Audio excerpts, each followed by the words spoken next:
Welcome to Podcapers, the official podcast for a place to hang your cape. And this week...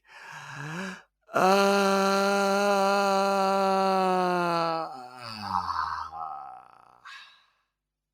One Rescript, cue the music.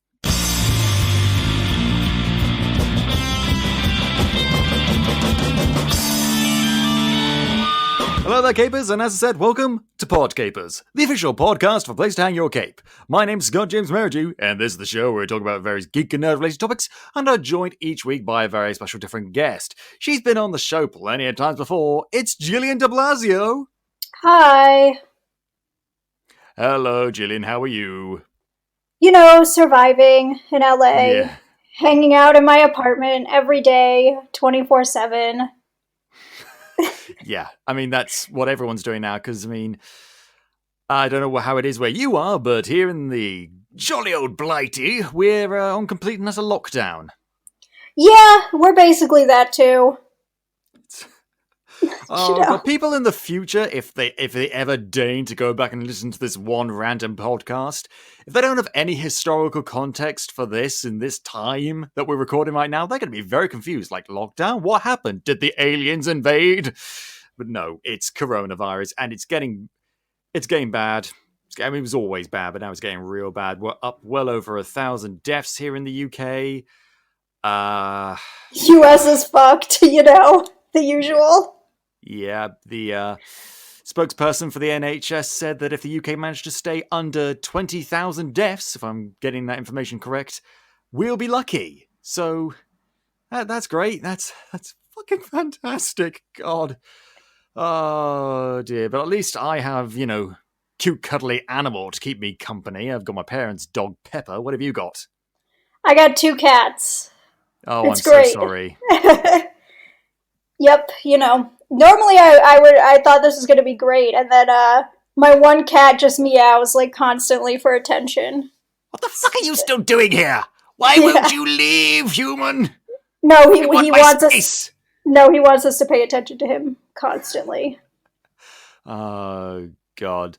But, yeah, to alleviate the mood that the entire fucking world has been gripped in for the past however long it's been, this is the round of time that, Rise of the Skywalker, whatever the fuck it's called, is released on home media / streaming. Also, the advent of good old Disney Plus, which I have not got, but my sister got immediately.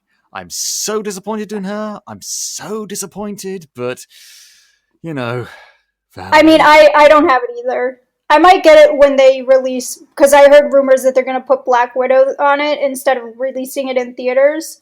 Yeah. So maybe I'll get it for that, and then I'll probably cancel it.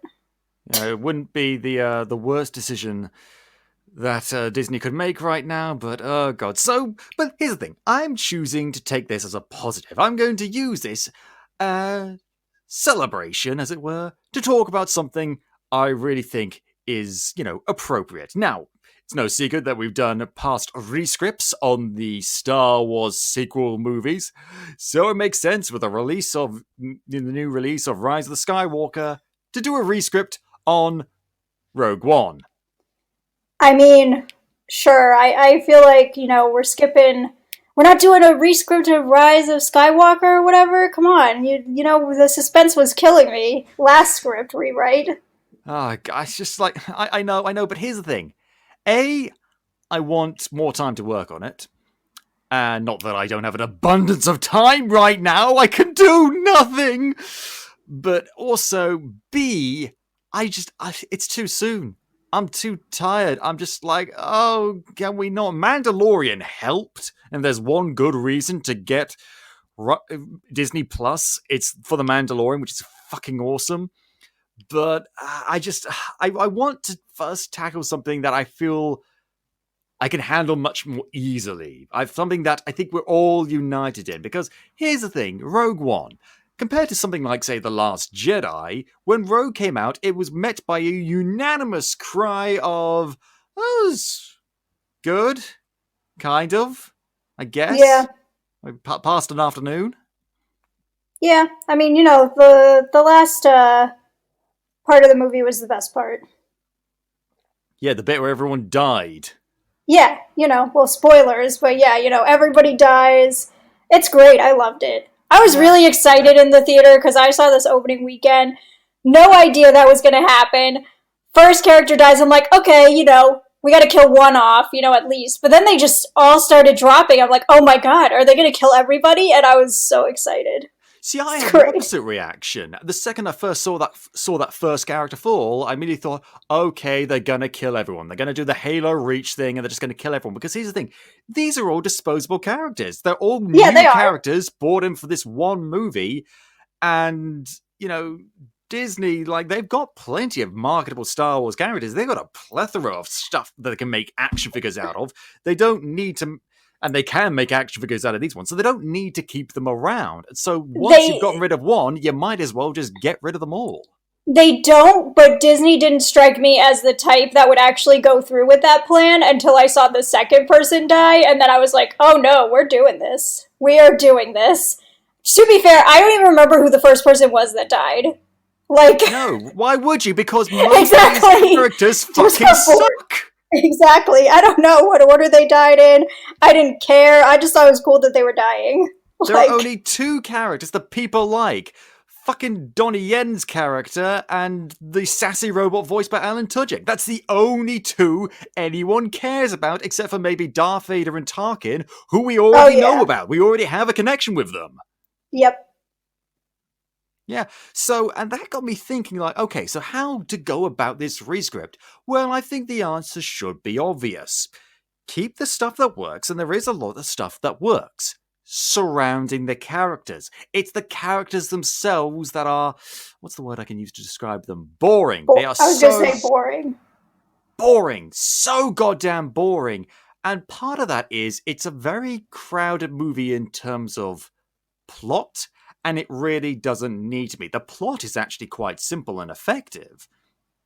It's these characters just it doesn't half the problem. Half the problem isn't the way they're written. Half the problem is the direction they were given. These are some very good actors, and they're just so blank and wooden, and some of them speak in a way that's borderline unintelligible, and it's just like, hello, could we maybe have a little think about the personality all the characters had in A New Hope. Think how unique and individualistic they all seemed, how they had strong personalities and weren't afraid to speak their minds, and didn't just was stony faced in front of the camera. The fucking giant bear thing that just growled had personality. How is it that all these very accomplished actors can't have any personality? Fucking hell, Jyn Erso's actor, Felicity Jones. The same year this came out, she was in A Monster Calls. Was it A Monster Call? I don't know. There's a story about a monster. Do you see that movie? No? Right, well, it's a movie about her kid, like, she dies, a kid, like, imagines, / does he really imagine, this monster voiced by Liam Neeson, and it helps him through shit. Oh, I wanted to see that movie, and I also wanted to read the book, but I have yet to do either. I mean, I can't speak for the book, but the movie is fucking amazing. And Yeah. Sigourney Weaver's in it, she's brilliant. The kid that's in it, he's brilliant. And Felicity Jones, who's in it, she's brilliant. She's amazing in it. In fact, I'd say most other movies that I've seen her in, she's been brilliant, with that one exception being that fucking 2 seconds of screen time she had in Amazing Spider-Man 2. Who gives a shit? But when I heard that she was going to be in this movie, it's like, Felicity Jones, yeah, that's a really good character to bank on. She'd be a great character. And no, Jyn Erso is fucking boring as sin, and she's surrounded by other characters that are boring as sin, except for one or two others who are just like delightful. I'm just sitting here thinking, why couldn't everyone be like those two? Like, Yep. I'm not talking about spouting one-liners or quips or anything like that, but just something, anything. Yeah. And so that's where I started. That's where I thought, okay, here's what we got to do. We have got to start not necessarily with the plot, but with the characters. So you're going to find most of the plot of this is actually fairly intact. The most heavy edits I've done have been with the characters. And so that's where we're going to start. Well, actually, I say that's where we're going to start. Well, we're actually going to start is in space, because all the Star Wars films start in space. And here's the question, and I want to get your opinion on this, Gillian. The Crawl. I will do my best. Yes, The Crawl. Yay or nay? For this one, I get why they didn't do The Crawl, but I just feel like, is it truly a Star Wars movie if it has, like, it needs The Crawl, I feel like.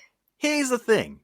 If someone said, no, you don't need The Crawl for this, The Crawl's for the Skywalker Saga, that's fine. This is its own separate, smaller story, so it doesn't need The Crawl. Yeah, well, they fucked that up, so I don't give a shit. Put it in there, I say. Yeah, but here's the thing. I'm on your side on this, because here's the thing. Disney, and Lucasfilm, by extension, fucking acted like this was the first expanded universe story that Star Wars has ever told. And that's simply not true. They've told hundreds of stories like this before, in books, and graphic novels, and tabletop RPGs, and video games. And almost all of those video games started with a crawl. So, yeah, see, I haven't played any of the video games, so I don't know. Really? Not But even one? No, because I don't play many video games, and when I do, I need a very long break afterwards because I go, like, crazy. Oh my god, this Mario Kart session is just too intense. Dear God. Yeah, like, I played Witcher 3 from, like, September to I just finished it in February. That was all you were doing in that time period? Yes, that was all I was doing during my free time, was that playing is how that long game. it takes to finish The Witcher 3. Yeah. I So don't I blame need, you. yeah, so I need breaks, you know? Yeah, but the point I'm trying to make is all of those games, and indeed even like in terms of like little tiny written prologues in the books and stuff and the graphic novels, had crawls. It's an iconic and integral part of the Star Wars aesthetic. You're absolutely right. So yeah, you can include that in, and you know, it's just there so that you don't have to provide exposition later on in the film. It just handily informs the audience in a very effective way about what's going on. So that's all you need. That's all you need. Well, it's not at all you need. I've got something else that I need right with me here. A nice cup of Earl Grey tea with a small slice of lemon because, god damn it, I need something to calm me through this. Yep. Ah, tastes like England. But anyway, so as I said, we start in space. But we don't start where the actual movies start, with that whole backstory about that Skrull guy, Ben Mendelsohn, going after the guy from Death Stranding, and the little orphan girl being left behind. Like, we don't need that shit. What we actually do... I like how you said the guy from Death Stranding. Yeah, well, Mads Mikkelsen, I know his name. He's been in tons of stuff, but... I know, but it's interesting that you picked that one to go back to. I always called him the guy from Hannibal. Fair enough. I've not seen all of that series, so... Oh, I haven't seen a single episode. Oh, fair enough. Okay. I like also how you say the guy from Hannibal and not the character he played, Hannibal. Yeah, the guy from Hannibal, you know? Yeah, you know, like that guy from Indiana the guy Jones. from Frankenstein. What's his name? Frankenstein. No. Yep. Anyway, so we're not going to do that because kind of boring, kind of pointless, and it's not what I'm going for in terms of the trajectory these characters start out. What I want to start with is our main character, Jyn Erso. Actually, what we actually start with in space, we start with an Imperial cargo freighter being attacked by space pirates, led by Jyn Erso. Because here's the thing about this movie. It went through a lot of reshoots, and Yes. you can tell by watching the movie. You can always tell by watching the movie heavy reshoots. I don't know why they did the reshoots. Maybe there's a good reason, maybe not. I'm pretty sure part of the reshoots was that they were originally going to have characters live at the end, I think, and then they reshot it and killed off people. I could be wrong about this, but I'm pretty sure that was part of the reshoots. I think you're onto that, but in my imaginary world, we get it right first time, and there's no need for reshoots. Yeah. But, so, who knows, maybe this product come up will be similar to the movie that they had, rather than the one we ended up with. But anyway, We start with space pirates led by Jin Erso attacking an Imperial cargo freighter. And we get we start off with a cool, fight scene in space. The cargo freighter tries to defend itself from all the space pirates and the little fighters. But they fail, and they are boarded by the space pirates. They hijack the ship, maybe kill a few Imperials, but, spare the rest, put them in an escape pod. Boom! The ship is ours, lads! Yarr! Because, space pirates. And they go to look at the cargo, like, okay, let's see what the haul is. Whoa, it's blaster rifles and grenades. A hell of a lot of weapons. This is going to get us a pretty penny on the black market, right, Jin? And just like, yeah, no. Sorry, what do you mean no? Yeah, no, there's no way we can let these weapons go on the black market. That's going to cause way too much problems, and the Imperials, they're probably just going to buy them back anyway. So here's what we're going to do. Everyone back to your ships, and we're going to blow up this Imperial cargo freighter. We're not on board with that. Tough shit, I'm in charge. Boom, cargo ship gets blown up. And so, yeah, this is what I'm going for here. We're establishing Jin as A, a rebel, B, someone who does not take shit from anyone, C, someone who knows how to lead, and D, someone who is not afraid to, go against the grain. Her crew are 100% not okay with that, but she's a rebel, she don't care. And this is why I brought up the reshoots, because a scene from the trailer that did not make it into the final cut is a scene of Jin saying, like, I'm a rebel, I rebel, which admittedly is a stupid line, but it clearly sets her up as she is a rebel. She is, she's not afraid to go against authority. Whereas in the film, she 100% is willing to not go up against authority. She eventually does, but it's kind of, what did you think of Jin's character in the movie? Honestly, I don't remember, most of the movie except for the end. Yeah. Because it was so boring. So anything you write is going to be better, by default. But here's the thing. What I'm going to make her is, I don't want to make her like a manic pixie dream girl, because that's stupid and I hate that stupid cliche. But I do want to make her more energized, more energetic, and just more take charge. Not in a I am woman, hear me roar kind of bullshit, because that's lazy writing. Just in a case of she's almost like a female Han Solo in that case, but much more moralistic, much more principled. And the pirates aren't happy with her principles, so at the first sign of another Imperial ship, they give Jin up. They basically handcuff her, send her over to the Imperials, and it's like, hey guys, so here's wanted criminal Jin Erso. Have fun with her. And the Imperials are like, oh, thanks, space pirates. That's really nice of you. That's really nice. The second they turn around, blow them the fuck up. And Jin watches as her pirate crew are betrayed and killed by the Imperials. And she's just like, you guys had it coming. And she's escorted away to the brig. On her way to the brig, she crosses paths with Imperial pilot Bodhi Rook. Now, Bodhi Rook is the pilot from the original movie played by Riz Ahmed. Did you know his name was Bodhi Rook? No, I don't know who any of these people are, what their names are.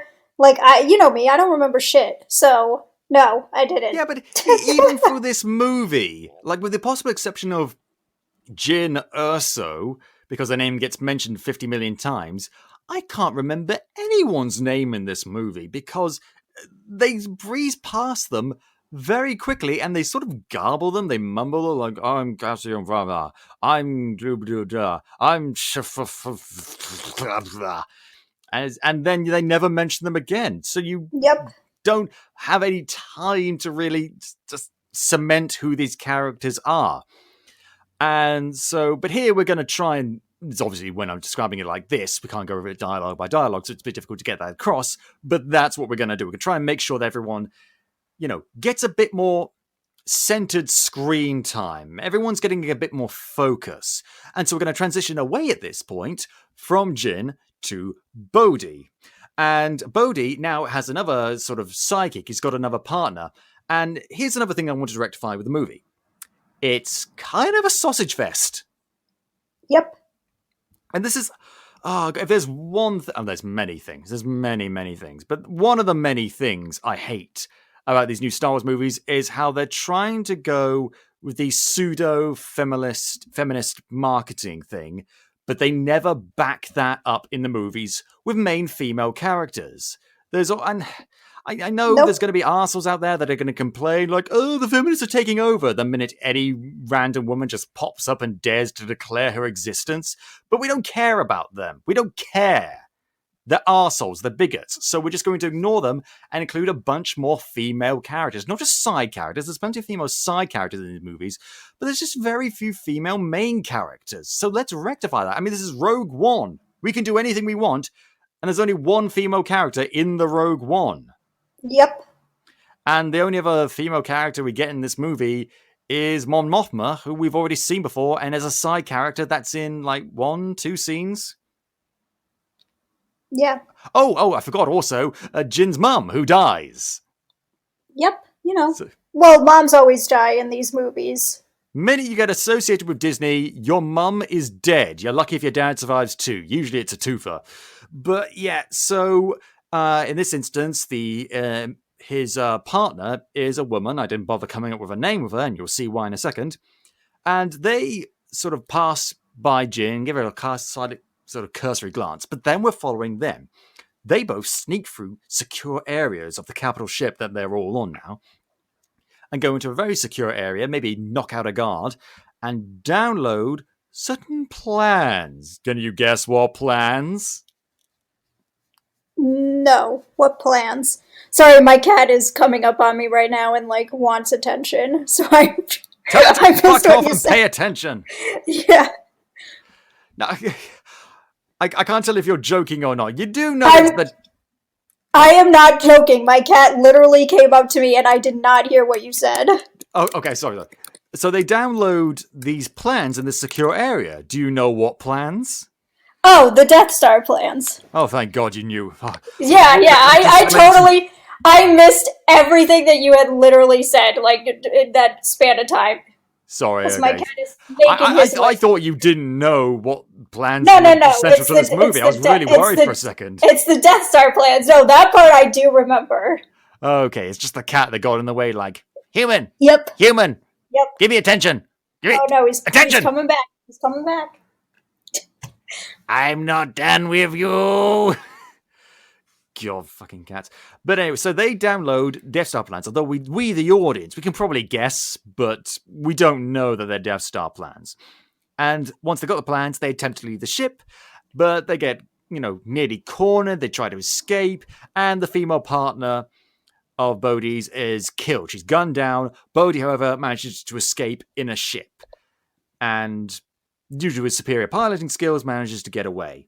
While this is all going, Jin is sent to an Imperial prison camp because, she's been conducting raids against various Imperial cargo ships and stuff for a long time now. And this is when we sort of sync up back with the movie, because the movie begins with adult Jin just sitting in an Imperial cell. And it's just like, wow, our intrepid rebel heroine. This is a great start for her. But while she's sitting in the cell now, we're going to do a little flashback to several years ago. Not to when she was a baby or a child, because I don't give a shit. Do you give a shit? No, I just gave a shit because that was the first time we saw Hannibal. Fair enough. Ooh, will he eat people in this movie? Yeah. Here's hoping.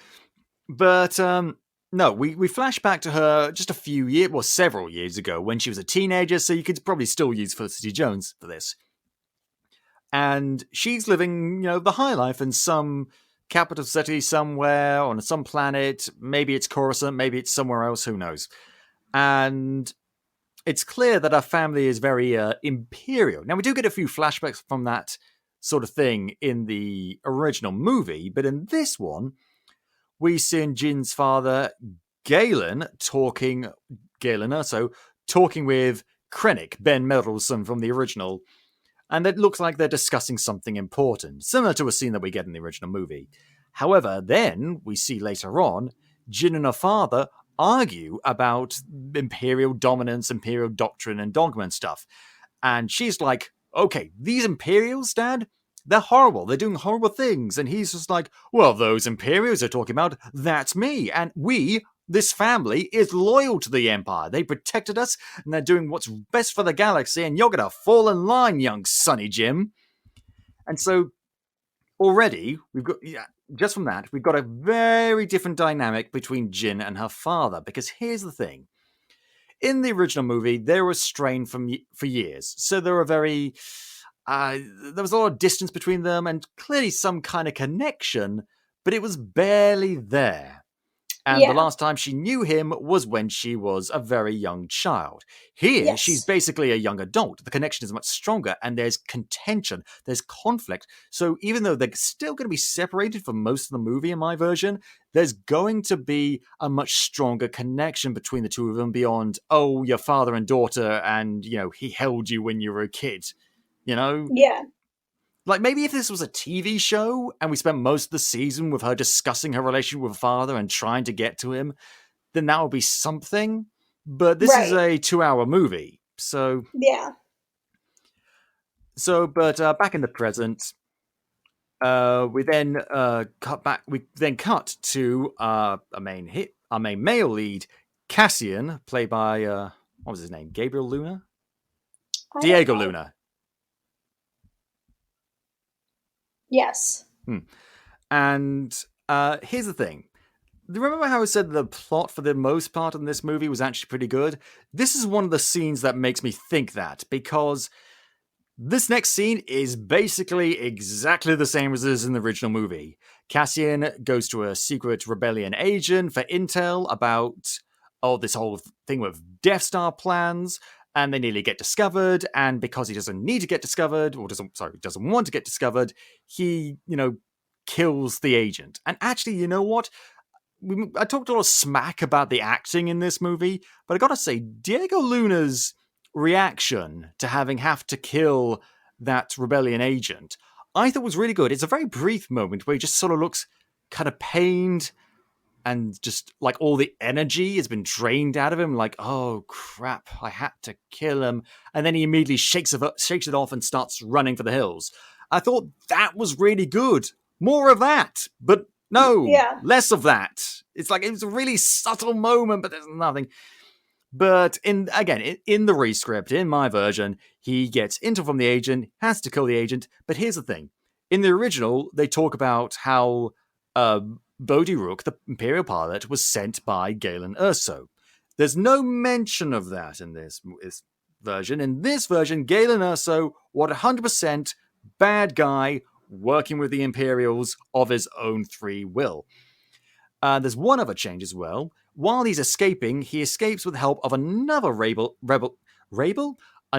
agent, Marvane Kinsel, who is a female alien soldier with awesome combat skills. This is what I was talking about when I talked about rectifying the gender imbalance. Like, I'm not going to go overboard, but she's very much an addition. And I also wanted to make her an alien because with the exception of the droid, there are no non-human members of Rogue One. Yeah, no, that makes sense. And here's the thing about the Empire. It doesn't really get discussed in the movies, but is very much part of the expanded universe. It was very much human-centrist, which inevitably led to alien discrimination. Right. Like, if you weren't human, chances are you would have been discriminated, persecuted, possibly even exterminated. So that's going to be something that's going to be discussed in this version as well. And then after that scene, we flash back to I can't remember if it's just the city or the planet, but the place Jeddah, where Bodhi first turns up in the movie. Obviously, it's not the first time he turns up in this version. And the scene basically plays out the same. He crash lands onto the planet, or lands, whatever, and he hooks up with Saw Gerrera's militia. And it's just like, hey guys, got some really important plans that Saw Gerrera is really going to want to see. But then they bag him and tag him and, basically capture him. Basically the same. Right. And then we flash forward to another scene that is basically the same, with Jin being on some sort of transport on the planet Wabani, and only to be rescued by the rebels. However, in that scene, in the original scene, Jin, after basically a rebel soldier approaches Jin after taking out the stormtroopers, and he's like, "Hey, Jin, you want to get out of it?" And she's like, "Hell yeah!" And he unlocks her cuffs, and then she immediately attacks him and starts running away. And it's just like, you're on an Imperial-controlled planet. You don't want to be on an Imperial-controlled planet. This guy just offered you a chance to get out of it. He could have just hauled you away in handcuffs, but he chose to release you. Like, he's clearly on your side. Why would you fight him? That's stupid. Why are you fighting your shot out of this planet? Yeah. Why are you so stupid in this one moment, Jin? So we're going to change that. Instead, this time, she does not fight the rebels. In fact, she fights a few stormtroopers on the way to their ship before exiting the planet. And then they, once they're in space, she does then try to sneak away. She doesn't try to fight them, she just tries to sneak away. But much like in the original, is caught by everyone's favorite robot that's not C-3PO, R2-D2, or BB-8, K2SO. Yay! And just in case any of you capers were worried for any reason, K2SO is exactly the same. I'm not changing shit. He is perfect. He's my best robot, sassy friend, and I love him forever. I think he was the best part of the movie. To get us through to the end.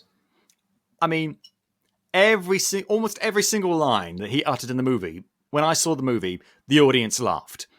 Even a few gasps and cries when he, spoiler alert, died at the end of the movie. And I have to admit, I was like, oh no, not him. I'm still not over Alan Tudyk dying in the fucking Firefly movie. Now this. Oh. But yeah, we're going to keep him exactly the same, so don't worry. And also the same is the scene where Jin gets taken to Yavin 4. But we're going to make a few changes.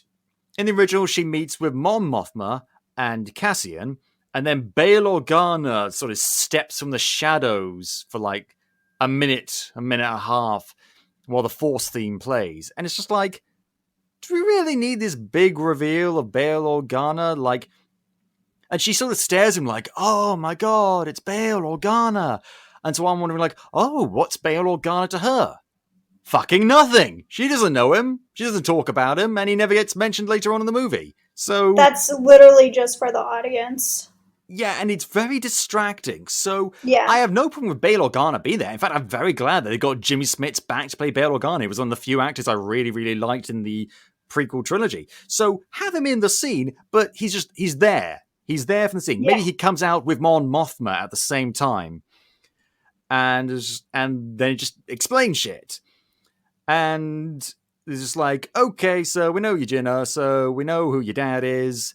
How's he doing, your dad? And she's like, okay, I don't know, because I have not spoken to my dad in years. I left him behind years ago, and just, I'm done with him, And you should know that because, my name's pretty well known in some parts of the galaxy, and I'm no friend of the Empire. And they were like, oh yeah, you joined up with Saw Gerrera's faction of the Rebel Alliance. And she's like, yeah, how's he doing? Not great. He's kind of crazy, and he's split apart from the rest of the rebels, because he's gone, like we said, crazy. And she's like, well, that makes sense, because here's the thing. After I, ditched my dad, I joined up with his militia, and it was, great for a while, but, I decided to go out on my own. And I'm like, huh, why? She's like, just reasons. And once again, in the original scene, they mention that the Imperial pilot is working for Galen. We don't mention that. That's gone. So the rebels say, okay, look, we know that there's an Imperial pilot defected, and he's got these big plans for this big super weapon. We don't know what it is, but he's in the hands of Saw's militia, and we're not on the best terms, as we said, so can you just get us in with him, get a bit of an introduction? And she's like, yeah, okay, if the Imperials are building some kind of super weapon, I want in to help stop that. As opposed to in the original movie, where she's just like, oh, I don't want anything to do with the rebels, meh. And they're like, okay, tell you what, if you help us out with this one thing, we'll let you go and you can do whatever the fuck you want. And she's like, okay, yeah, sure, if it benefits me. Yeah. No, she's more than happy to help out. Maybe here's the thing. There's still a bit of conflict there because she's not comfortable working in a group. She was working with Saw. Something bad happened. We don't know yet. She left. She was working with those pirates. They betrayed her. So she's not comfortable working with other people right now. So there's still some conflict there, but she's very much on the side of let's stop the Empire. Like, marriage of convenience, sure, but, Right. let's just get this job done.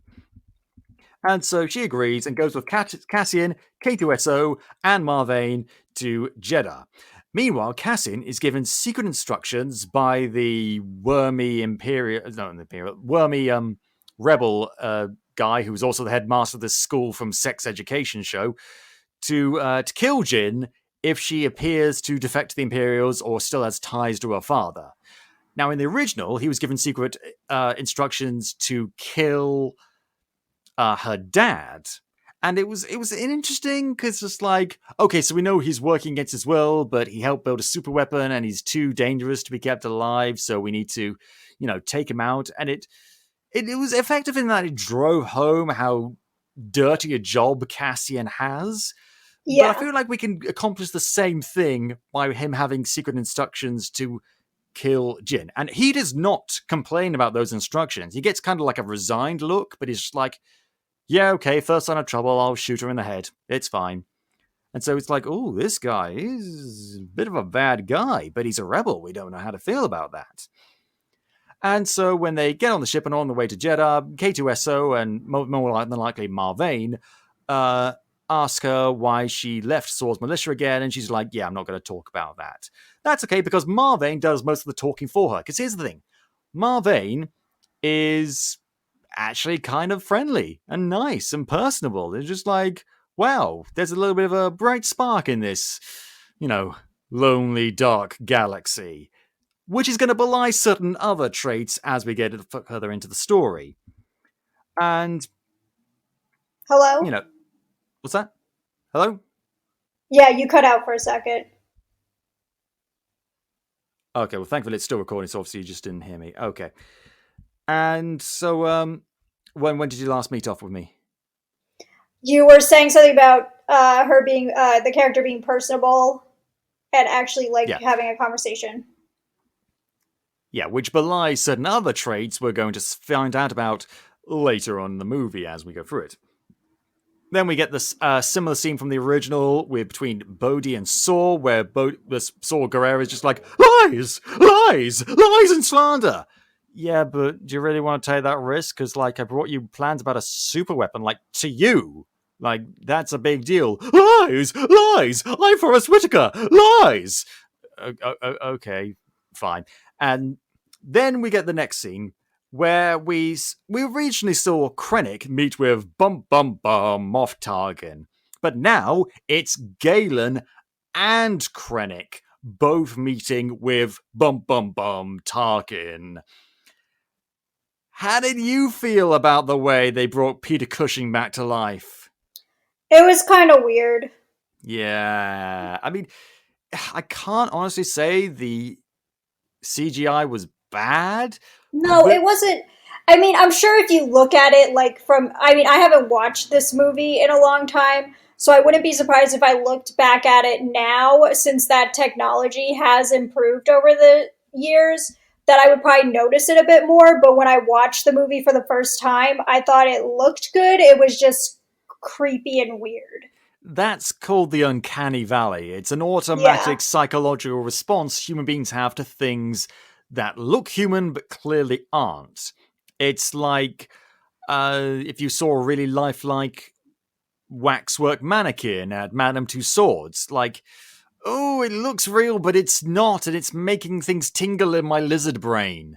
So, which is why, here's the thing. I'm all for keeping Tarkin in the movie. It's really cool that he's in the movie. We're just going to limit it. We're going to really limit the amount of screen time he has. And when we do have screen time with him, we might not necessarily be looking directly at him.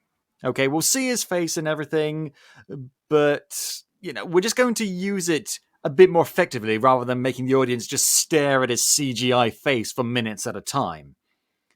Right. And so they go over the meeting, and Tarkin's just like, much like in the original, just like, not happy with you guys. And they're like, well, you're not really believing in us properly. And he's like, bro, we shall see, blah, blah, blah, blah, blah, I'm talking, blah. And they leave the meeting, and they're just like, well, that could have gone well. And this is where we get a scene between Krennic and Galen, and we get the impression that they're clearly very old friends, they're both very loyal to the Empire, and that they both believe in what they're doing with the Death Star.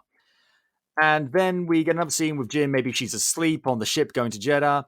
And it's another flashback. And we see younger Jyn seeing stormtroopers harassing alien merchants near where she lives. And she tries to go and fight them. But then her dad turns up and is just like, no, you're coming home with me, young lady. And she's like, yeah, but Dad, they're doing horrible things. Why don't you stop them? And he was like, yeah, well, he probably had it coming. I don't care. Neither should you. Come on. We've got to go home.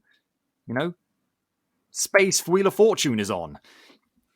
And so, back in the present, we see Bodhi being interrogated by Saw. Here's the thing, though. I know you don't remember much of this movie, but do you remember the weird space squid thing? Yes. Yeah, of course we'd all remember that, because it's fucking weird, and just raises... It raises so many questions. So, like, Saw has this weird hentai monstrosity that can read people's minds. Okay, where did he get that from? Yep. How did he get it in the first place?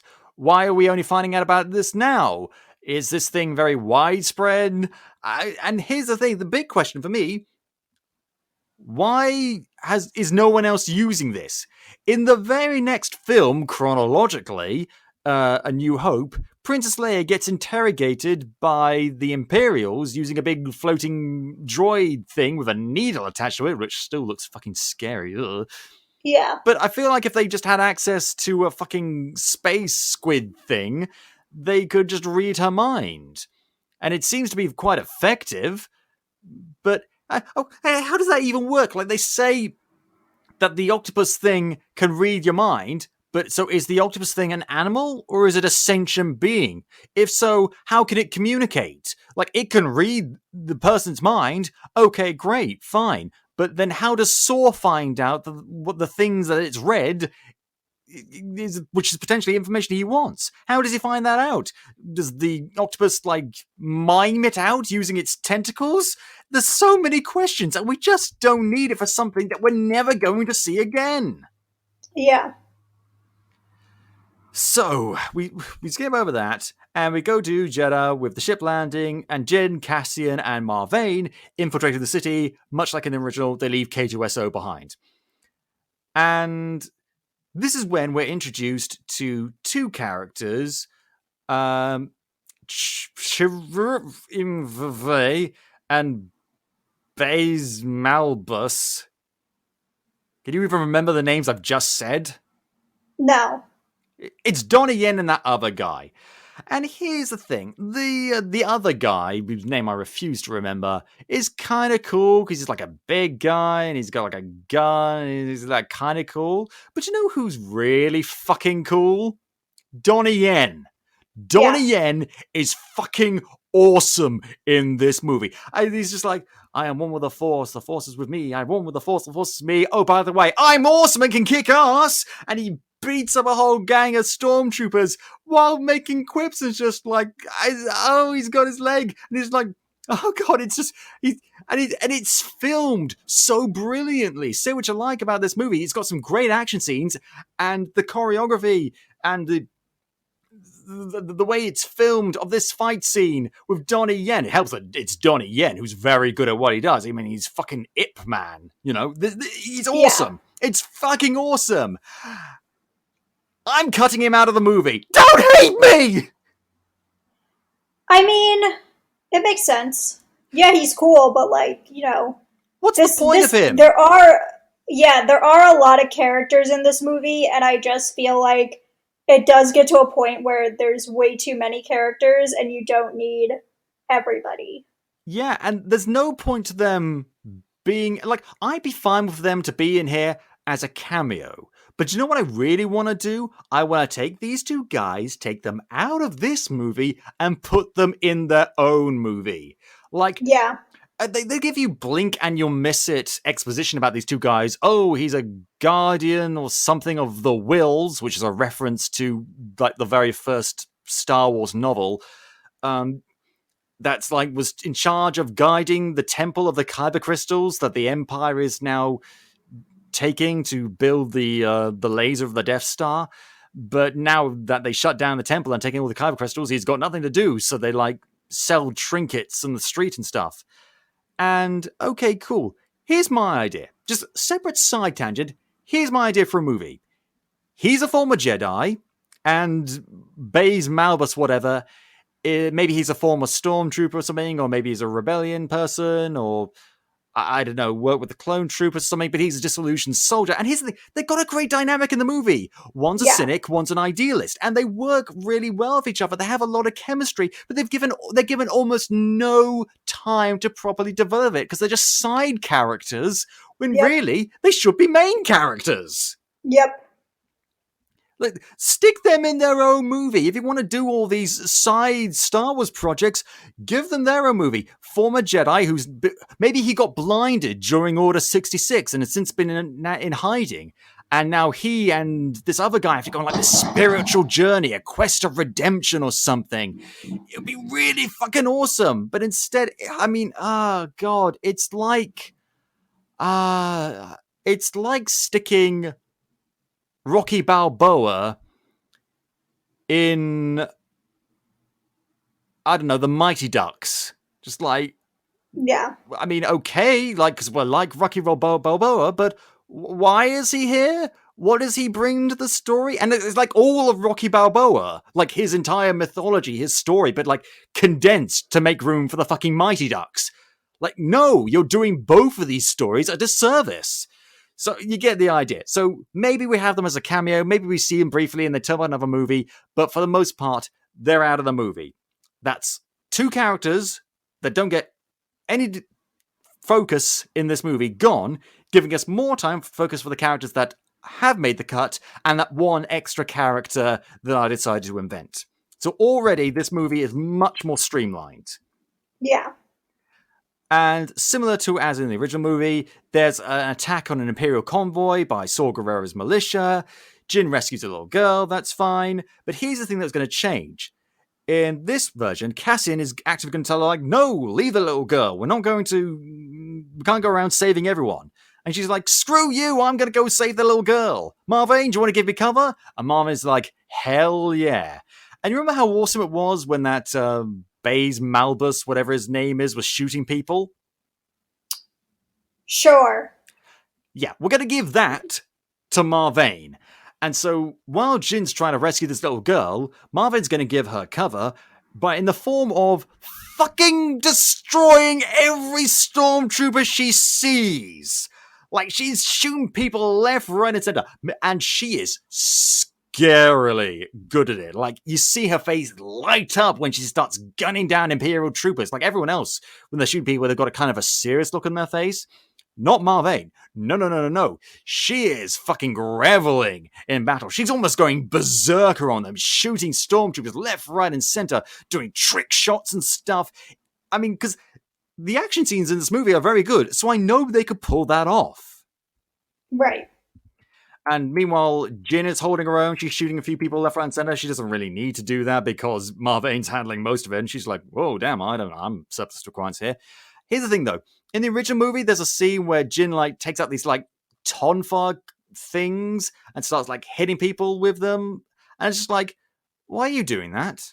One, they're stormtroopers. They're wearing armor. I know it doesn't do shit against blasters, but I'm pretty sure cushion the impact of a stick you're hitting them with. Second of all, you're in the middle of a fucking gunfight. What are you using a stick for? No, you brought a stick to a gunfight. Not even a knife. A stick. A baton, but still a fucking stick. No. Stupid. But they managed to rescue the little girl. Jin's impressed with Marve. Marve's like, oh, I needed that. That was a great fight.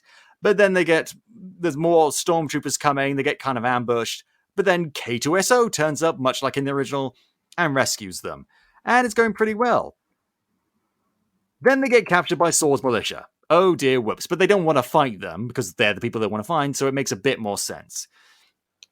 And so they all get taken, the rest of them get thrown in a cell, but Jin gets taken to Saw. Now, in the original movie, it's revealed that Saw on a raid or whatever left Jin behind, partially to save her from the Imperials, but most because a lot of the members of his militia were getting suspicious that she was the daughter of an Imperial, even though he was working with the Imperials, unwillingly. And so that's why he left behind, and that's why she hates him. That's stupid for a number of reasons. One, the Empire is everywhere. Anyone working with rebels is probably going to know someone who has either willingly or been forcibly forced to work with the Empire. Like, right. It's not. There's probably going to be other people in the militia who are going to be like, well, yeah, like your dad's with the Empire. You know what? My dad's with the Empire. His mum's with the Empire. That guy over there, he's got like 3 cousins working for the Empire. Like, you're not alone in this. And second of all, it's another thing in this movie, and they add up after a while, that's just boils down Jin's reason for being in this movie, in that her dad. That's why she's in this movie, because of her dad. And it's kind of stupid, kind of detriment to her character, and very sexist. Yes. So, in my version, which I think we're all swiftly agreeing is becoming the much more superior version, we reveal the real reason, and we're kind of building this up in the movie so far, the real reason why she left Saw was because, over time, he became increasingly darker and darker and darker, and became more and more willing to sacrifice innocent lives to take down the Empire. Something that Jin fervently is not okay with. I mean, we saw that scene earlier where she rescued the kid. Like, in the middle of a firefight. Cassian was just like, what? No, don't do that. You'll get killed and you're too important. But she's like, no, I gotta rescue the kid. Kid's in danger. And it's a very obvious sort of trope to use, but it's effective. Jin is someone who is more than happy to rebel, but is not happy to sacrifice innocent lives. And there's other people around her who are very much doing that. But still, despite being a rebel, she has not compromised her principle. She's not perfect, but she has limits on what she will do to ensure victory. And it's an interesting philosophical debate that you can have in this movie. How far do you go in the name of justice to, get rid of an unjust ruling body? Do you commit injustices yourself? It's an interesting idea that's sort of brought up in the movie, but never fully explored. Right. And furthermore, in the original, she's just like, oh, I was part of your rebellion, but I'm tired of it. Because, being part of a rebellion sucks. And it never brought me any happiness. Like, oh, wow, yeah, no, that makes perfect sense. Being part of a rebellion that was fighting against a brutal dictatorship never brought you any personal happiness. Well, I've just got one thing to say to that. No fucking duh! Yeah. What do you think? Yeah, her character was kind of her character was so underwhelming in the original. It's underwhelming, and it's just kind of like, I get what they were going for. They wanted to make her a cynical person. Like, okay, fine. That's not really what we need right now. Also, hey, we've already got the big cynical character in Han Solo. Yeah. He's the one who's like, I'm not in it for your revolution, kid. I don't know why I chose to make him Australian for a second there, but and so we don't really need a character like that. But even then, he was in it purely for profit. Jin. That's the thing. Like, it's not clear why she's even here. She's only here because of her connection to her dad. There's no other reason. So it doesn't, I don't mind them making Jin like a female Han Solo, but it's just you need to have a stronger reason as to why she is in the film, and not just, oh, I'm just here because I'm a pawn in this bigger game. No, she needs to have some agency. Yeah, exactly. And so while they're having that little discussion, Cassian and Marvain find out that their cell is right next to Bodhi's. And they have a little talk of like, hey, are you the Imperial pilot? And he's like, oh, hell yeah, I'm the Imperial pilot. But they took those plans off of me and got to get them back because, the rebellion really needs to see that, you guys. You've got no idea. And while that's going on, Saw is talking with Jin like, oh yes, I totally have the plans to this super weapon thing. Here's the problem though, it's encrypted. Yeah, the pilot missed that whole part out. And it's like, can't you unencrypt it? And he's like, well, yeah, probably if we had some time. At this same point, Galen and Krennic are positioning their Death Star over Jeddah City to completely blow it the fuck up. This scene is left pretty much intact except for a couple of things. One, Tarkin is not there. Like, it's just Krennic and Galen. Second of all, while they blow up the city, there's some voiceover going on. And it's really distracting because the visuals of them blowing up that city are fucking amazing, especially on the big screen. Yeah. They did not skimp on the visuals of that at all. But then they got like Saw Gerrera droning on in front of it. And it's just like, can we not just sit and experience the moment of the Death Star laser being fired for the very first time? Like, let's just focus on this moment. But, we don't have a lot of time to focus on it because immediately in the militia headquarters, they hear the explosion. It's like, oh, shit, we gotta go. We gotta boogie. We gotta bounce. And so Jin, Marvain, Cassian, Bodhi, and K2SO escape. Here's the thing. In the original, Saw is just like, no, Jin, you go ahead. I'm gonna stay here because I'm done running. Yeah, but you'll die. But I'm done running. Do you want one of us to carry you? You seem like, for a guy who apparently is like a fanatic in terms of taking down the Empire, you seem very eager to accept death. Yeah. Okay, Jen, I've got to be honest with you. I am like so tired. I just want out of this movie. Like, I'm done. I'm done. I've got to shoot to get over at the Black Panther scene. That's like, I'm out. So in this version, he does try to go with him. He's just like, oh hell no, I'm getting out of here. But much like in the original, he's got working with a limp and he's got like a breathing apparatus thing to keep him alive. So he's clearly unwell. And initially in my version, he does try to come with him. And Jin's like, come on, Saw, let's go. And he's like, I'm coming. Nope, I'm not coming. He's just too infirm to make it. And he's like, Jin, you gotta go. Because if you try and make sure I get out with you, you're gonna die. I'm just gonna slow you down. Just get out of here, bring down the Empire. And she's like, I will. And so they manage to get away. Saw dies, much like in the original, but now with for much better fucking reason. Yeah. And now that Bodhi hasn't been like mind scrambled by the weird Squidward thing, he's the one who pilots the ship to fly them away from the explosion. And everyone's like, okay, so we got the plans. Good for the super weapon. We've got to get them to the rebellion. And Cassian's like, yeah, but it's encrypted. And I don't want to take any chance with this. Like, this could all still be some kind of Imperial rules. I'm still not entirely sure I trust you, Bodhi. And it's just like, dude, I was like interrogated by Saws. And they like, trust me, okay? My friend died to get you that information, okay? I'm not joking around with this thing. I'm very much on the rebellion side. And he's like, well, okay, fine. But I want to make a quick stop first before we go back to Yavin 4. I want to find somewhere that we can unencrypt these plans. And so they go to... Here's the thing. In this Star Wars universe, they don't call hackers hackers. They call them slicers because space. Yeah. So they go to a backwater planet. It could be a planet we've seen before. We could be a planet that's in the expanded universe. Or it could be a brand new planet. It doesn't matter. And they go to meet a slicer.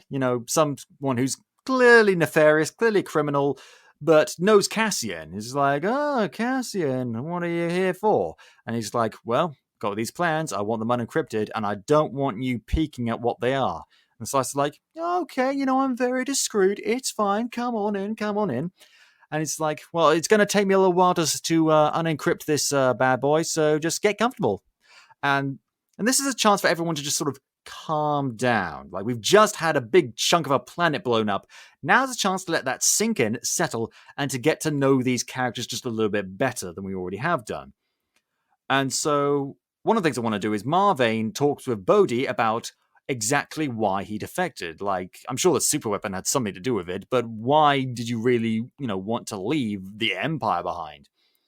And he's like, well, I signed up to the Imperial Flight School. I wanted to be a pilot. And I did it because, well, partially because it was a job, but also a sense of duty, It's the Empire. I'm part of it. It's like, you gotta serve, right? At least that's what I thought. But as time went on, I realized just how comfortable everyone else around me got with oppressing people, taking away basic rights, slavery, spice running, horrible things. And everyone was either shocked but refused to do anything about it, or just said, well, that's the way it is. That's the way it worked. And it just never sat right with me. And it never sat right with my friend who died. So eventually came to a head, and we found out about those plans, and we realized we had to do something. What about you? Well, why did you join up with the rebels?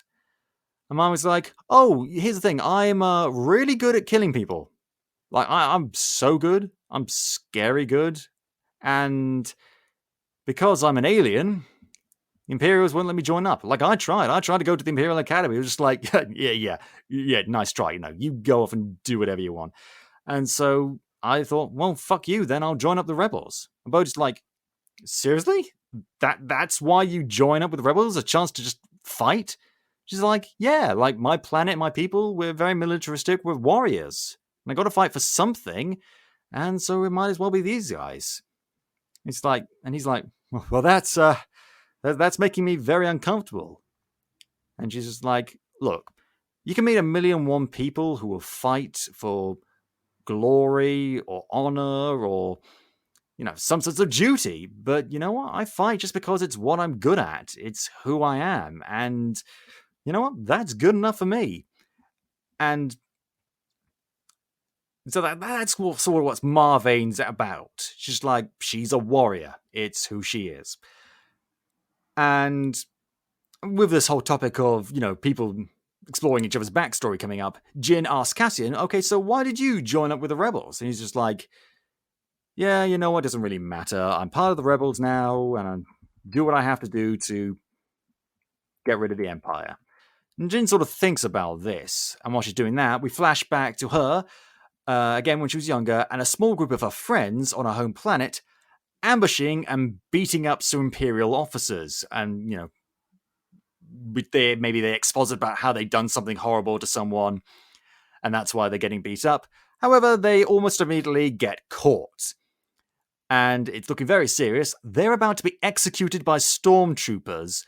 But then Jin's dad, Galen, turns up and is like, yep, nope, you're not getting executed today. Come on, Jin. And she's like, what about my friends?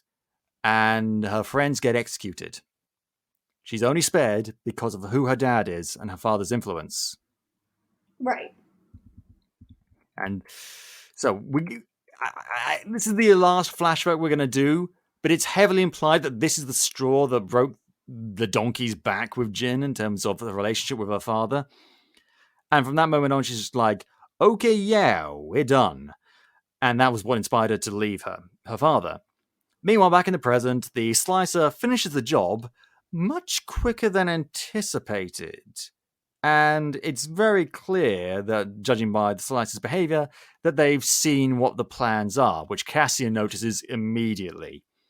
But then the plans get revealed to everyone, minus the Slicer, who is told to leave the room, and it's revealed to be, as if we couldn't guess already, the Death Star plans. And we actually see a holographic interface of the Death Star. It's the first time we've seen it in plan form in this movie. And it's like, oh shit, how big is that thing? It's about as big as a moon. Oh shit, this is what they've been working on. This is it. This is the end of the rebellion. This will ensure Imperial dominance for the next 1,000 years. God damn. So Cassian's like, okay, everyone, get back to the ship. I've got something I need to finish up here. They're like, okay, see ya. And he stays behind. And he's like, okay, I've got to kill the Slicer. Got to kill the Slicer. They've definitely seen something. I can't trust them. He's about to do it. And then he notices Jin has stayed behind. She's looking at him. And I don't know what sort of expression I wanted to go for, but maybe shock, maybe horror, but also just like disappointment or something. And he finds that he just can't bring himself to do it. So, unbeknownst to Slicer, who doesn't know how close they came to death, he and Jin leave. And as soon as they leave, the Slicer informs on them to the Empire. Yeah, sounds about right. Yeah. And so they're all going back to the ship, but before they can leave, they're surrounded by stormtroopers. And so, in case you haven't noticed at this point, I've skipped out that whole scene where they go to that random planet to kill her dad. I've cut all that out because it's just kind of boring, and the reunion between Jin and her father was kind of underwhelming. Yeah. Because we haven't seen them spend any time with each other. In this version, we've seen them spend much more time with each other with these flashbacks. And here's the thing, because this is a Star Wars story, because it's Rogue One, I feel much more comfortable using flashbacks than I would in the Skywalker Saga. Not that stopped them with these latest movies. God fucking damn it. Yeah. But at some point, we do have to have some kind of reunion. And so when they're surrounded by stormtroopers, who should show up but Galen and Krennic? Ruh-roh. And there's like, okay, are those the plans? Thank you, be taking those. And Galen's just like, okay, Jin, I know we've had our differences, but I have really missed you so much. So why didn't you just come with me? Like, you've done nothing so far that I can't use my influence to make go away. And she's like, yeah, no, I walked away with you once. I'm not going to do that again.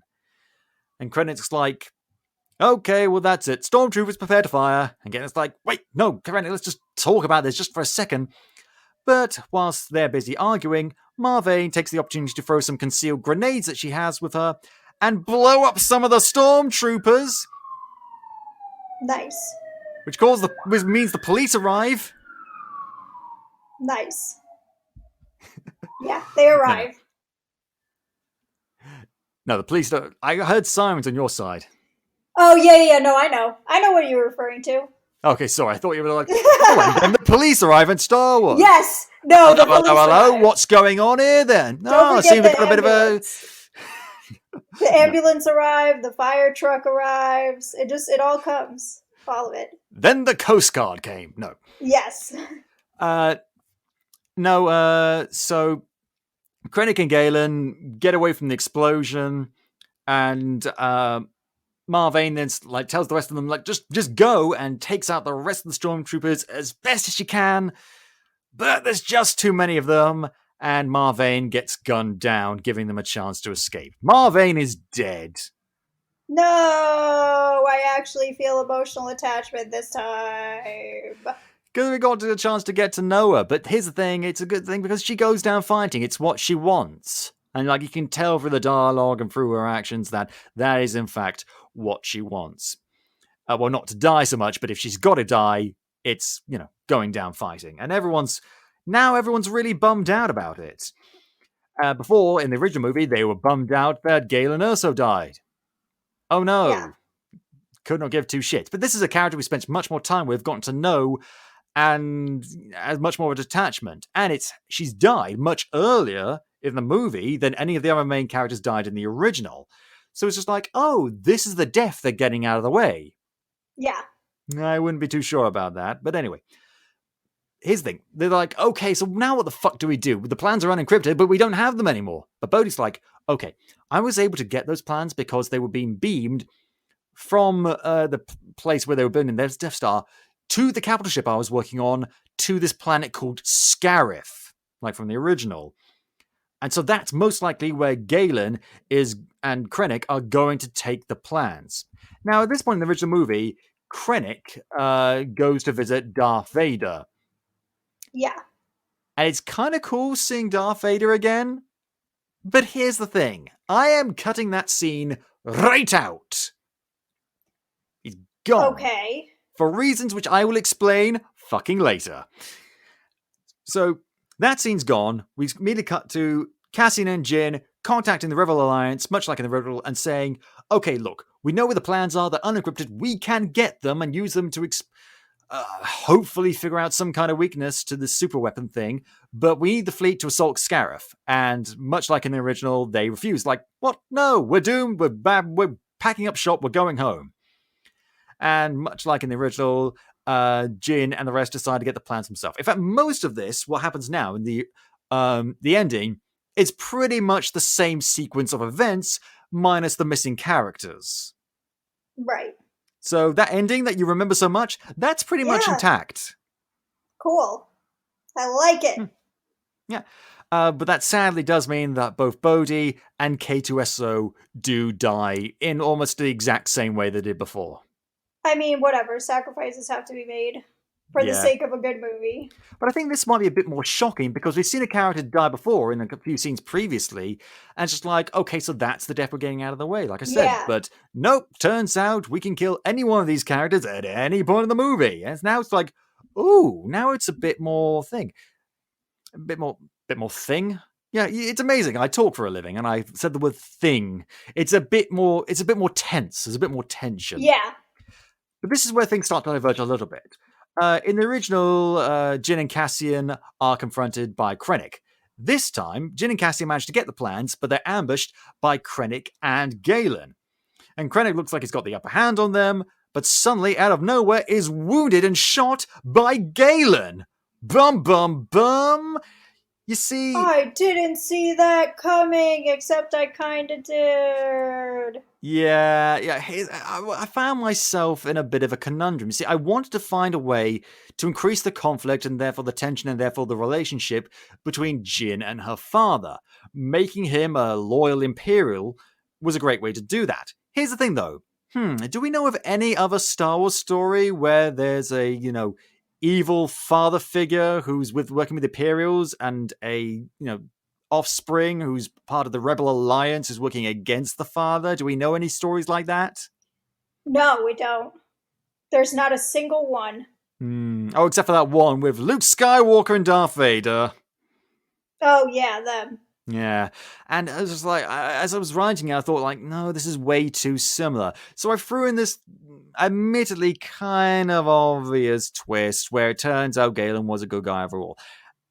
A lot of people would see it coming, granted, but bear in mind, we've got extra scenes between him and Krennic, buddying them up, and so you see it coming. The thing is that, yeah, you see it coming, but you also, to a degree, kind of need it, because in this version, is he still the one that came up with the design of the Death Star? Well, that's actually a point of contention, because the first time we ever saw the Death Star plans was in Episode 2 by the Geonosians. Yeah.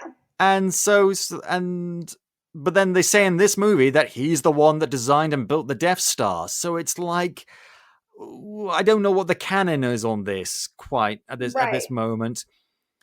But because I do like how they kind of explain how it makes sense that there's a way to destroy the Death Star, because it's like, why is that there? Okay, so I know what you mean. In the original, Galen says in the scene between Jin and Saw, I've always been unwilling pawn in the plans of the Empire, but I knew that if I ever, killed myself or got away, they'd just replace me with someone else. So I decided to work with them, but secretly, I designed a flaw into the Death Star. A flaw so small they wouldn't even recognize it. This, of course, being the thermal exhaust port that leads directly to the main reactor that causes it to explode. Here's the thing, though. It's perfectly plausible for that whole thing to be a deliberate design flaw, or to be an accidental design flaw. Yeah, that's true. Here's the thing. People who criticize the whole, the thermal exhaust port of the Death Star doesn't make any sense. No, fuck you, and here's why. A station that big needs fucking thermal exhaust ports. Like, you ever had your laptop on your lap for a long time and it starts to get a bit hot? Imagine that times 50 quadrillion. That's about half as hot as the Death Star is going to get. It's running life support, elevators, all kinds of technology equipment, to say nothing of the giant super weapon that can blow up planets. That motherfucker generates more heat than Billy D. Williams' pants. It's so hot, you guys. There's two ways you can deal with that to prevent it, from blowing up. A, some sort of coolant system, which takes up space inside the machinery, leaving it less space for other components. Or, as it's a space station, just vent the heat into space. That's why you need thermal exhaust ports.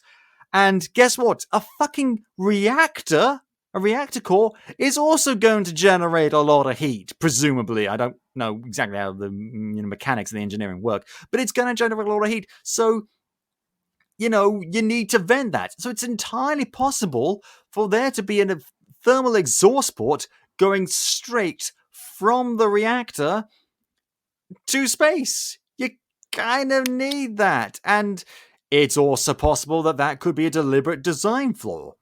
It's fine either way. That's true. And I was fine with them saying I planned it all in. But that's the original. My version, Krennic looks up at Galen with horror and betrayal, just like, Galen, what are you doing? And Galen's like, I'm really sorry about this, Krennic, but here's the thing.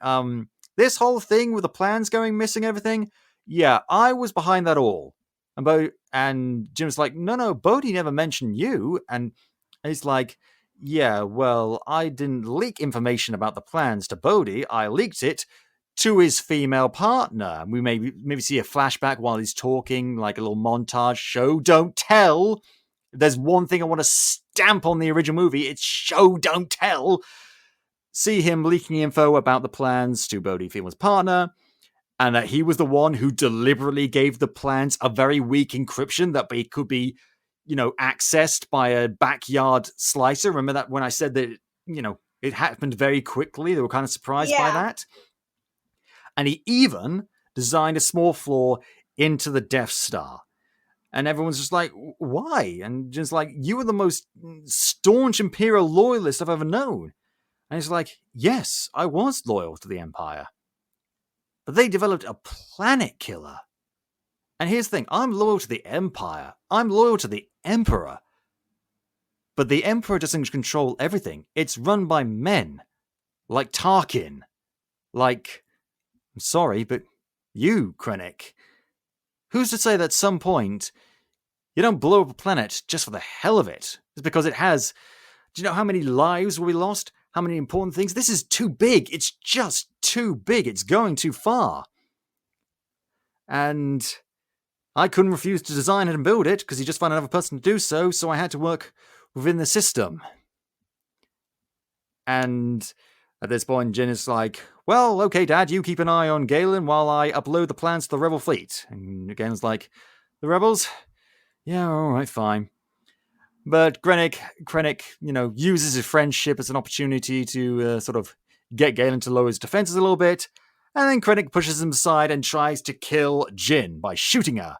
Galen, however, gets in front of her and takes the shot meant for her. Oh no, he's dying, he's dead, but it's not by some random bombing by the rebels. It's actually, dying defending his daughter.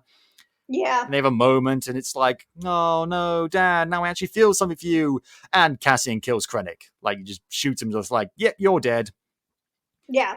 While this is going on, we cut out that other scene of Tarkin before, but now we see Tarkin again, but only very briefly, using the Death Star that he's now fully taken control of to target the facility. Like, nope, we're piecing out of this, we've got to contain this leak, blowing up the facility. So meanwhile, while they're doing this, Cassian and Jin try to get to the ship of Krennic or Galen, and I wasn't quite sure what to put here, so there's a problem with the docking clamps or the shield of the base. Some bullshit. Right.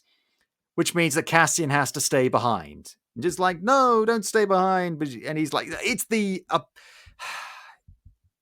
not the apocalypse now. It's the Armageddon ending with Bruce Willis. It's that bullshit. And like, yeah, it's cliched, but...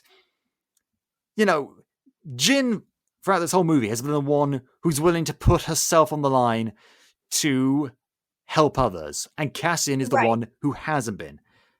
This is a chance for him to not so much redeem himself, but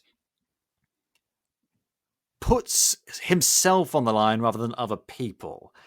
And so he fixes the thing and stays behind, and Jin's like, no, you don't have to do this. And he's like, and Cassian's just like, you asked me why I joined the Rebels. I joined it because I'd hope that things will be better one day. And working with Rebellion, I don't regret it, but I regret the things I've had to do. I've done some horrible things, Jin, some really horrible things.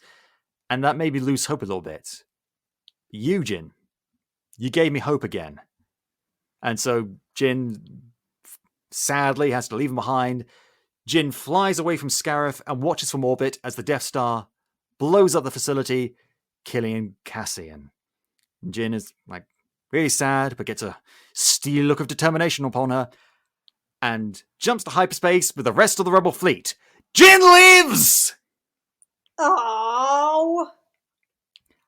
Sorry, I know I said I kept everything basically the same, but you know what? Fuck it. Jin can live. What is so bad with this one character making it out? I don't know, because it was cool. Yeah, it was kind of cool, but then it's like, by the time the third person died of Rogue One, it's like, okay, so now we're all gonna die. So before the character we don't care about, but we're supposed to care about dies, we're already redesigned to their fate. At this point, we're thinking like, oh, Jin's not gonna get out. But then, oh, she does get out. There's a little bit of hope. And that's what this movie's supposed to end on, that original line by, Princess Leia. Now we have a bit of hope. Cassian's line. Now we've got a bit of hope. There's hope for Jin. And let's be honest, no reason why we can't keep this character around to maybe use her in other movies. I think we could use that. And if I let more than one character live, or Cassian live too, or K2SO, then maybe it would be a bit of a betrayal. But I think we can get away with just this one character living to see another day and igniting the spark of rebellion. Yeah, but here's the thing. Now that she lived... Okay, wait, do we still have the Darth Vader being a badass scene? Or are you done with that? Oh, you thought I was going to cut off Darth Vader completely from this movie? That is what I'm worried about right now. No, he's there because that scene was amazing. Well, unfortunately, I'm sorry to disappoint you, but actually, I kept it in exactly the same. You thought I would cut him out of that scene? You thought I would cut out that scene? No. Here's how it goes. Jin watches the explosion from space, steely look of determination, jumps to hyperspace with the rest of the Rebel fleet, except for that one ship with the and that whole scene, exactly the same. But now it's much more effective because this is the first time we've seen Darth Vader in this movie. We didn't get that scene before with him and Krennic. So now it's just like, oh, who's that? Is that? No. Did they really? Darth Vader. And it's only for a couple of minutes. You don't hear him talk, but that's all you need because that scene is fucking awesome and it's all you need of Darth Vader. I'm pretty sure that was also part of the reshoots too, if I remember correctly. I think they said that part of the reshoots was they went back and they shot that scene. Well, then that was a good choice on their part, and I'm choosing to keep that because that scene works. Because here's the thing, I haven't been scared of Darth Vader since I was 10 years old. Yeah. That scene made me... No, it was great. God, so when did this movie come out? This movie came out in 2016. So I was... How old was I? How old am I now? I'm younger than... It was 4 years ago. 4 years ago, and like 23, 24. And I was scared of Darth Vader. Yeah. Again. For the first time in nearly 15 years. That scene managed it. Because the cinematography and the action scenes in this movie are fucking great. The music, the fact that he just wades through the rebels, taking them in different ways. We could go on and on about how good it is. You know how good it is, Capers. You saw the fucking movie. And so that scene, completely intact, including that last bit with Princess Leia Like, CGI again doesn't look great, but it's only for a couple of seconds, so what the fuck? And then the movie ends. Thoughts? No, I mean it's good. It's better than the original, but I mean, like I said, the original, the very beginning was super boring, and it really doesn't get interesting until the third act. So at least with this, it's like, yeah, it's actually interesting Yeah, I all the mean, way until the end. the only interesting thing about that movie was Donnie Yen's character, K2SO, and the action scenes. Like, even rewatching this movie to do this rescript episode, the action scenes I thought was still fucking amazing. Like, it was being done by characters I couldn't give a shit about, but it was still cool. And so imagine how much more cool it would be if it was with characters that we actually did give a shit about. Characters who emote, have interesting backstories and motivations, and are given the time to talk about that. This movie is over 2 hours long, and it's chock full of characters that, I mean, let's look at some of these main characters. There's how many are there? 1, 2, 3, 4, 5, 6, 7, 8, 9. 9 mainish characters. And we only care about 2 of them. And none of them are even actually the main characters. They're the side characters that are there for comic effect. That's that's really not a good ratio to have. And I don't know whether it was Gareth Edwards not being comfortable directing them in that way. I don't know whether it was just the screenplay by Chris Weitz and Tony Gilroy, or the story by John Knoll and Gary Whitta, or if it was just like a mandate from Disney, like, no, act less, meh. But it was Star Wars. Here's the thing: Star Wars is not about lightsabers or the Force or space battles. Star Wars is about characters and the adventures they go on. Yep. And every good Star Wars story, be it the main Skywalker Saga or any of the other stories, the ones that last, the one that people talk about, are the ones with great characters. There's a reason why one of the most popular, for years, popular Star Wars story outside of the films was BioWare's Knights of the Old Republic, because the characters were interesting. That, it was really fun to play, but the characters were really interesting, and the story was intriguing because it was built around those characters. We got to know them, and it's just like, fuck yeah, I want to go on an adventure with Zalbar mission. Hell yeah, HK-47 was the shit. You have no idea who I'm talking about, do you? No. Okay, well, play the fucking game, Jillian. Goddamn. But I got a list of games that I have to play, and Star Wars is not on that list. Well, put Star Wars, the Knights of the Old Republic, not the Old Republic, just the Knights of the Old Republic, on that list. Maybe skip the sequel, I don't know. But even the sequel that was kind of rushed and not as good as the original, still had a bunch of characters that were still really interesting. Fucking hell, Atton Rand has a much better, much more tragic backstory than fucking Cassian in this movie. And again, you've got no idea who I'm talking about. But the point is, nope. It's characters. And you know what? The best things about this whole new canon have been some of the characters. For the most part, the ones that didn't completely screw up. Finn! Oh my god, I know. Yeah, you started off so great, and then you just blurred. That's why John Boyega doesn't like Star Wars anymore. I can't say I blame him. But there's another character from the comics that's really... there's another character from the comics that has come up recently, Dr. Aphra, and she's fucking awesome. It's been a real hit with fans because she's a really interesting character. She's like a wisecracking criminal archaeologist, like Indiana Jones, but on the wrong side of the law, who keeps getting messed up with the Imperials and being forced into their service, all the while trying to break free. And she's a really interesting, cool character. I'd like to see a movie about her. But... yeah. Or at least a TV show, an animated short. Give me something, Lucasfilm. Give me something. But, no, we just want to give you The Mandalorian and a new season of the Clone Wars. Well, thank you very fucking much, but that's not specifically what I wanted. They're awesome, but they're not what I wanted, so boo. Yeah, But, so it's the Clone Wars They made crappy characters from those prequel movies really cool ones and expanded on. They made the clones interesting characters. The fucking clones! Yeah. I mean, I haven't seen all of the Clone Wars yet, but from what I have seen, yeah, I mean, they fix a lot of the problems that the prequels had. It's just, yeah, it's. The problem with the prequels was a lot of the characters. Problems with this movie, and furthermore, the Han Solo origin story and this new Skywalker Saga trilogy. One of the biggest problems, not one of the only problems, but one of the biggest problems has been the characters. And it was especially noticeable here because it was all new characters, except for one or two side Yeah. characters. So Yep. the disparity between the original characters and other characters that had such vibrant personalities and these fucking blank slates, it's so noticeable. And so that was what I really wanted to accomplish here.